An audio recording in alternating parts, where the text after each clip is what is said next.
È arrivata l'ufficialità. Giorgio Chiellini e Gianluigi Buffon hanno rinnovato il contratto con la Juventus fino al 2021. Lo comunica la società bianconera sul proprio sito ufficiale in una nota che recita: ci sono giocatori che non hanno bisogno di presentazioni, campioni la cui storia parla da sola e il cui legame con la maglia che indossano è indissolubile, scrive il club campione d'Italia sul proprio sito. Esempi in campo in spogliatoio, leader, trascinatori, portatori del DNA bianconero che vestono come una seconda pelle Gianluigi Buffon, Giorgio Chiellini, capitani, bandiere, bianconeri da sempre, per sempre, e a confermarlo, casomai ce ne sia bisogno, c'è l'ufficialità da oggi del loro rinnovo contrattuale per un altro anno, 2021. Con queste firme Gianluigi Buffon si appresta a festeggiare il suo 20° anno nella Juventus, mentre Chiellini rimarrà ancora un'altra annata a guidare la retroguardia della vecchia signora.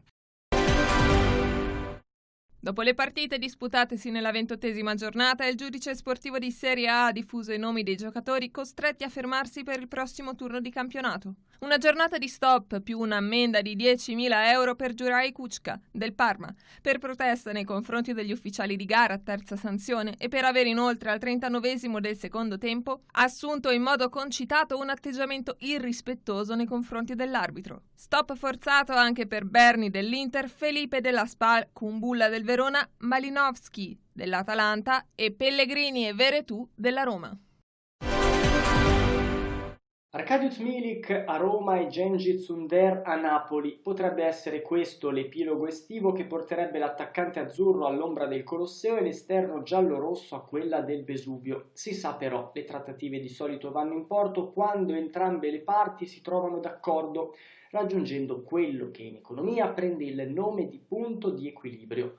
Il Napoli continua ad essere interessato a chiudere, soprattutto per tutelarsi in vista del dopo Callejon. La Roma dalla parte opposta, oggi come oggi, si sente più al sicuro dopo le ultime prestazioni di Dzeko. La valutazione dei giallorossi è di 30 milioni di euro e sulla rivendita il 20% dovrà andare al Basak Seir. Non resta per il momento che attendere.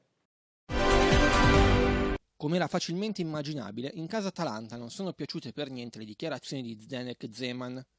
Il tecnico ceco aveva giudicato strano lo stato di forma dei nerazzurri, che continuano a correre, nonostante i gravi problemi avuti a Bergamo con il coronavirus. La risposta arriva per bocca del direttore generale Umberto Marino, che ai microfoni di Sky Sport dice: «È molto triste sentire parole del genere e che ci siano persone che speculino sul dramma che ha vissuto Bergamo per farsi della pubblicità. Credo che un ex allenatore come Zeman abbia tutte le possibilità per documentarsi e vedere, sono i numeri che lo dicono, come la Lazio, oltre ad aver giocato una buona partita, ha corso più chilometri dell'Atalanta.